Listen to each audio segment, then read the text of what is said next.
자, 가나안 정복은 어떤 방식으로 이루어졌는가? 자, 이 내용은요, 아마도 조금 학문적인 내용을 담고 있는 구약 개론서를 보거나 아니면 구약 주석서 중에서 이제 여호수아 주석서를 보신 분들은 이 내용이 거의 빠지지 않고 등장합니다. 빠지지 않고 등장하고 그 다음에 이 내용들이 조금씩 조금씩 더 추가되는 경우는 있지만 오늘 제가 설명드릴 세 가지의 내용은 반드시 거의 등장하는 게 굉장히 많습니다. 등장하는 곳이. 그리고 아마 또 신학교에서 공부하실 때 구약 개론을 공부하시면 반드시 또 이 가나안 정복은 어떤 방식으로 이루어졌는가에 대한 그 가설들이 있습니다. 그 가설들을 반드시 이제 배우시게 되는데 이제 그 내용들을 우리가 좀 몇 개 살펴보려고 해요. 이제 이 내용은요. 성경을 우리가 보면 아무런 그러니까 의심을 가질 이유가 없는 내용일 수도 있겠습니다만 이런 가설들이 나오는 이유는 뭐냐면 이제 이 가나안 여리고를 본격적으로 발굴하기 시작하면서 나온 이 고고학적 발굴 바로 그 발굴 때문에 이 성경과 이게 충돌되는 지점들이 있어서 바로 이런 일들이 나오기 시작한 겁니다. 자, 그럼 우리는 이런 입장이 생기는 거죠. 성경을 우리가 있는 그대로 당연히 받아들이고 믿지만 저도 당연히 그렇습니다만 고고학에서 나온 여러 역사적 증거가 있을 때 근데 그 둘이 충돌을 할 때 우리는 이 부분을 어떻게 할 것인가? 고고학을 무시하고 성경만을 우리가 믿을 것인가? 아니면 고고학적 역사적으로 밝혀진 그것이 더 중요하니까 고고학적 입장을 좀 더 취하고 성경을 조금 더 뒤로 미뤄야 될 것인가? 이런 선택의 여지에 있는 분들이 굉장히 많이 있거든요. 그럼 우리는 어떤 선택을 하는 것이 좋을까? 저 나름대로 가진 결론은 제가 이 내용을 다 말씀드린 다음에 이제 마지막에 드리도록 하겠고요. 일단은 먼저 가나안 정복에 대한 이야기를 나눠보죠. 자, 우리가 성경을 통해서 보면 가나안 정복은 여리고성을 6일 동안 6바퀴를 돌고 마지막에 7번을 돌죠. 그래서 총 13번을 돕니다. 그죠? 그래서 이제 무너지게 되죠. 그리고 가나안에 진격을 해서 여리고성을 점령하고 이제 가나안 나머지 지역들을 점령해가는 과정을 우리가 성경을 통해 봅니다. 그리고 가나안 점령이 어떻게 이루어지고 있는지 이 여호수아 곳곳에 기록이 되고 있습니다. 하지만 이제 고고학에서 봤을 때 이제 나타나는 문제들이 있다는 거예요. 발굴을 했을 때 그게 뭐냐면 이스라엘이 가나안 땅에 들어온 시기를 아마 제가 지난 컨텐츠에서 15세기설, 13세기설을 많이 지지한다라는 말씀을 드렸습니다. 그러면 이때가 대략 후기 청동기 또는 초기 철기 시대 이제인데 좀 그 시기도 이제 고고학자들마다 좀씩 나누는 기준이 다릅니다만 대략 이때로 보통 동의를 합니다. 그때 특히나 이제 13세기로 만약에 본다면 기원전, 주전 여리고는 아주 작은 촌락에 분포했어요. 그러니까 사람이 거의 살지 않았던 곳이라는 이제 고고학적 증거가 있습니다. 그리고 가나안 땅 같은 경우에도요. 라기스와 하솔이라는 지역을 제외하면 나머지 지역에서 엄청난 파괴 흔적이 발견되지 않았다라는 입장이 있습니다. 자, 그렇다면 이스라엘은 도대체 어떤 방법으로 이 가나안에 정착했는가? 어떻게 여리고성을 점령했는가? 이걸 우리가 어떻게 이해하는 것이 좋을까? 이런 이야기가 나올 수밖에 없습니다. 그래서 그런 내용들을 어떤 방법으로 해결해 나가려고 했는지 우리가 한번 그 방법들에 대해서 오늘 살펴보도록 하겠습니다. 자, 첫 번째는요. 다루기 전에 우리가 이 본문을 봐야 되겠네요. 자, 10장 30절. 이와 같이 여호수아가 그 온 땅 곧 산지와 네겝과 평지와 경사지와 그 모든 왕을 쳐서 하나도 남기지 아니하고 호흡이 있는 모든 자는 다 진멸하여 바쳤으니 이스라엘의 하나님 여호와께서 명령하신 것과 같았더라. 그러니까 여호수아에는 모든 것을 다 점령했다라는 내용이 있어요. 자, 그래서 이 본문만 보면 우리가 아무 염려 없이 다른 가설들을 다 무시하고 그냥 갈 텐데 문제는 이제 사사기 1장에 가면 여호수아가 죽은 후에 이스라엘 자손이 여호와께 여쭈어 이르되 우리 가운데 누가 먼저 올라가서 가나안 족속과 싸우리까 이렇게 이제 시작한단 말이죠. 여호수아는 다 점령했다고 말하는데 사사기는 아직도 점령할 땅이 있다라고 이야기를 많이 하고 있으니까 이거 굉장히 앞뒤가 안 맞는 내용 같으니 우리가 이걸 어떻게 해결해야 될까 이제 이런 문제가 발생했는데 동시에 고고학자들이 이런 문제점을 제기하니 어떻게 이 가나안 정복을 이해해야 할까 이제 이런 질문들이 나오기 시작했던 겁니다. 자, 중요한 세 가지의 가설들을 설명해 드려 볼게요. 첫 번째는요, 정복 가설 또는 정복 모델이라고 부르는 내용입니다. 자, 이거는요, 이제 성경을 중심으로 하는 거예요. 다른 거 다 필요 없고 성경에서 그거 말하고 있기 때문에 우리는 다른 걸 고려할 필요가 없다. 그래서 성경에서 증언하는 대로 12지파가 가나안을 진멸했다고 볼 수 있다. 두 번째는요. 사사기 1장 1절을 그럼 어떻게 해결할 것인가? 자, 이제 이런 문제가 발생할 수 있잖아요.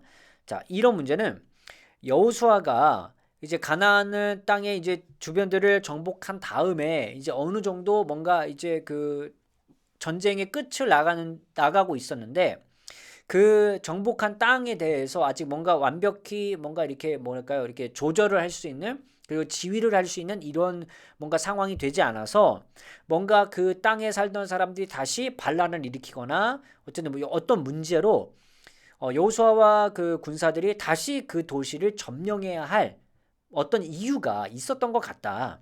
그렇기 때문에 완전 정복이라기보다 이미 정복을 했는데 다시 정복을 해야 되는 어떤 설명하기 힘든 상황이 발생했다라고 이해한다면 사사기 1장의 문제를 해결할 수 있지 않겠는가 이렇게 이제 제안을 합니다. 그러니까 충분히 이제 뭔가 이해 가능한 일이겠죠.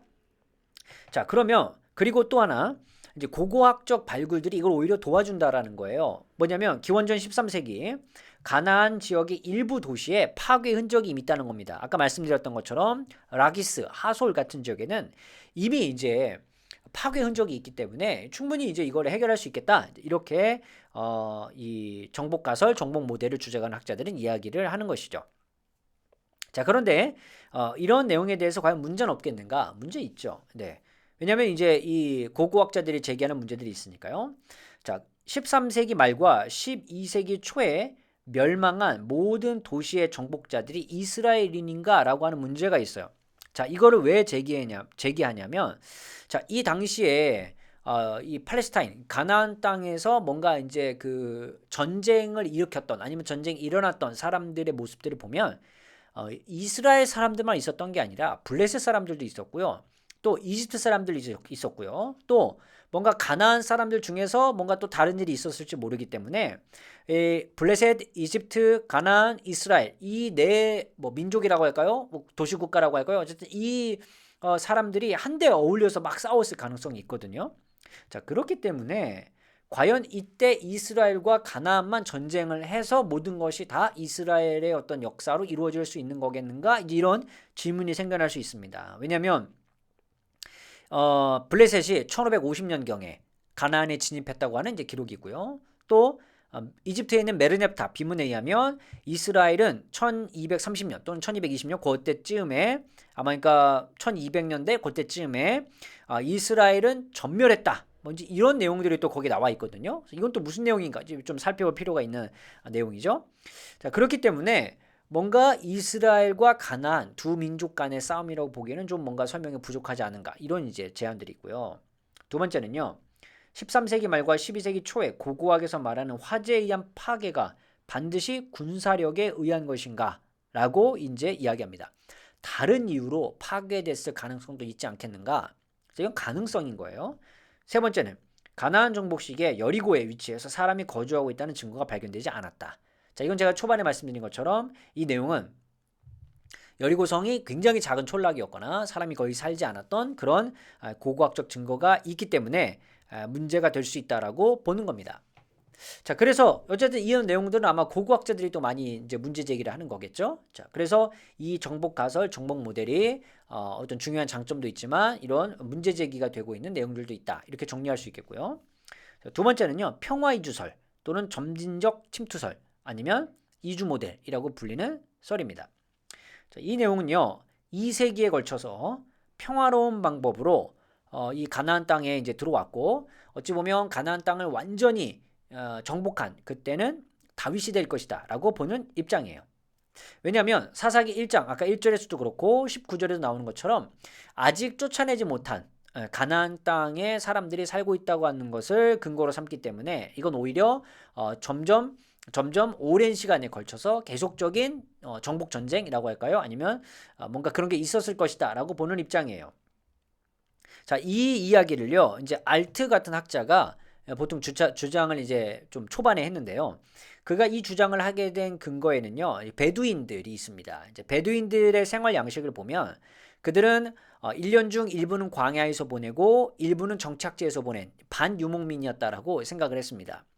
자, 그렇기 때문에 자, 이스라엘은요, 초기에 가나안에서 인구 밀도가 크지 않았던 고산지대, 산지지대에서 머물러서 있다가 점점 계곡, 그 다음에 평지, 그 다음에 도시, 그 다음에 더 큰 도시 이렇게 내려와서 내려오면서 이제 정착을 하는 과정이 있었다는 거예요.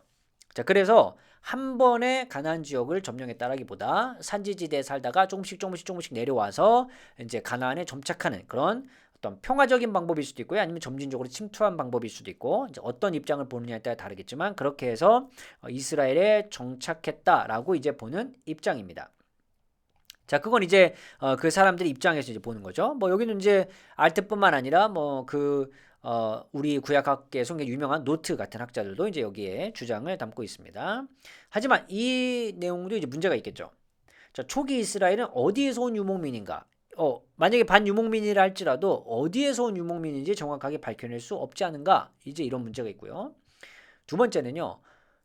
초기 이스라엘이 유목민이 아니라 농경민이었을 가능성도 있을 텐데 라는 이제 제안을 하기도 합니다. 이건 아마 농경민으로 보는 입장에 서 있는 분이 이제 제안한 문제 제기겠죠.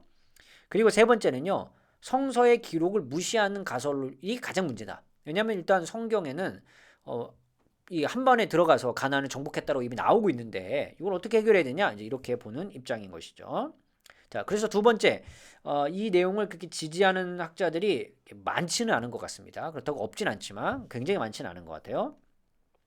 자, 세 번째는요, 사회혁명설, 농민봉기설 또는 혁명 모델 아니면 사회 변형 모델이라고 부르는 굉장히 많이 이름이 부릅니다. 자, 이 이론은요, 이제 맨데놀이라는 학자가 먼저 주장을 했고, 그 다음에 갓월드 또는 고트발트라고 부르는 학자가 이제 발전시킨 내용입니다. 자, 이건 이스라엘을 외부에서 들어온 사람으로 보지 않는 거예요. 가나안산에 살던 사람들 중에서 하층민들, 권력 구조에 대항하기 위해서 봉기를 일으켰던 농민들이 될 수도 있고요. 그들을 이스라엘로 보는 입장이에요. 그래서 권력층에 있지 않았던 사람들과 연합하여 권력층들에 대항하는 그런 가설로 봅니다. 그렇기 때문에 기브온이나 라합이 이 어떤 대항하는 사람들에 속한 그런 사람들로 이제 보는 입장입니다. 자, 이렇게 굉장히 간단하죠. 그래서 외부에서 들어온 사람들이 초기 이스라엘이 아니라 내부 사람들이었다. 실질적으로 가나안에 있었던 사람들. 자, 그런데 이거는 꽤 주장하는 학자들이 많기는 하지만 그럼에도 불구하고 문제가 굉장히 많겠죠. 첫 번째, 구약 성서에는요, 혁명이라는 언급이 없습니다. 그 두 번째는요, 혁명을 일으킬 만큼 인구가 많았다라고 보기는 어렵습니다. 그리고 세 번째는요, 이게 전쟁의 어쨌든 힘으로 땅을 차지했다라기보다 혁명을 통해서, 근데 이 혁명이 어떤 혁명인지 모르겠어요. 그냥 사회혁명인데 그걸 통해서 땅을 차지해가는 방법으로 설명할 때 이게 가능하겠는가? 왜냐하면 권력자들은 돈이 있을 뿐만 아니라 권력도 있고 군대도 가지고 있을 가능성이 큰데 하층민들이 과연 그들과 대항해서 전쟁에서 이겨나갈 수 있었겠는가? 이게 설명이 좀 불가능할 수 있습니다. 그 네 번째는 고고학에서 발견된 파괴 흔적들을 무시하는 경향이 있습니다. 자, 그러면 이렇게 우리가 생각해 봤을 때는 1번, 2번, 3번의 주장들이 다 그럴듯하지만 아무래도 우리가 받아들이기에는 1번 주장 외에 2번, 3번을 받아들이기가 굉장히 어렵죠. 네, 어려울 수밖에 없습니다. 자, 그리고 이제 제가 중간중간 설명드렸던 것처럼 이런 내용을 주장하는 학자들은요, 대부분 그 고고학 쪽에 서 있는 분들이 발견된 문헌들을 통해서 어떤 고고학적 발굴을 통해서 이제 문제 제기를 하는 경우가 많습니다. 근데 고고학은 성경의 역사성을 증명해 주는데 중요한 도구이자 역할을 하는 것은 맞습니다. 하지만 고고학이라고 있는 학문적 한계가 가지고 있는 그것도 충분히 있다는 걸 우리가 꼭 염두에 둘 필요가 있습니다. 결국 성경에 나와 있는 모든 역사들을 고고학으로 다 밝혀낼 수 있겠는가? 저는 이게 불가능하다고 생각합니다. 완전히 불가능한 일이라고 생각해요. 그리고 고고학적으로 발견해낸 것도 성경을 해석하는 데 활용할 수 있는 것도 극히 일부 또는 소수라고 생각합니다. 그렇기 때문에 고고학에서 말하는 어떤 발굴이나 내용들을 충분히 고려는 하되 그것을 성경을 바라보는 구약 성경을 바라보는 해석의 주 도구로 활용하기에는 어려움이 많지 않겠는가라는 것이 저의 입장이긴 합니다. 어쨌든 성경에 나와 있는 내용들을 나름 역사적인 자료다라고 이제 보는 우리 신앙인 입장에서는 이제 이런 부분들이 분명히 충돌이 일으킬 가능성이 있겠죠. 자, 그렇다고 해서 고고학에서 발굴된 자료들을 완전히 무시할 것이냐? 또 저는 그건 바른 자세는 아니라고 생각해요. 왜냐면 성경은 객관적으로 누구나 받아들일 수 있는 역사적 방법을 통해서 쓴 책은 아닙니다. 하나님의 역사를 설명하는 방법으로서의 어떤 책이고 그리고 고대인들의 역사 기술 방법은 우리가 지금 생각하는 거와 많은 차이가 있을 거고, 그러다 보니까 분명히 우리가 이해하지 못하는 영역들이 꽤 많이 있을 거거든요. 그런 의미에서는 고고학에서 나타나는 발굴들이 당연히 도움을 줄 수 있습니다. 그렇기 때문에 구약을 연구하는 입장, 성서학을 연구하는 입장에서는요, 주변에 있는 다양한 학문들을요, 충분히 활용할 어떤 노력을 해야 된다라고 말씀드리고 싶어요. 그래서 좀 열린 자세로 있는 것이 우리에게 필요합니다.